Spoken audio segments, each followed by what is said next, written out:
ગુજરાતમાં ઉત્તરાયણનો તહેવાર તો બધે જ આકાશમાં રંગબેરંગી પતંગો ઉડાવીને ધૂમધામથી ઉજવાય છે।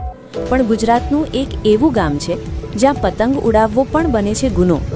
અમે વાત કરી રહ્યા છીએ બનાસકાંઠા જિલ્લાના ધાનેરા તાલુકામાં આવેલા ફતેપુરા ગામની।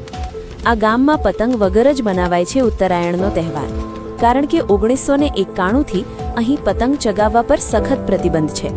વાત એમ છે કે ગામના મકાનોની છતો પર કઠેડા નથી અને હેવી વીજ થાંભલાઓ પણ મકાનની છતને અડીને જ આવેલા છે, જેથી પતંગ ચગાવતા બાળકો અને યુવાનો વારંવાર પડીને અથવા વીજળીના તારમાં અટવાઈને અકસ્માતનો શિકાર બનતા હતા અને કેટલાકના મોત પણ થયા હતા।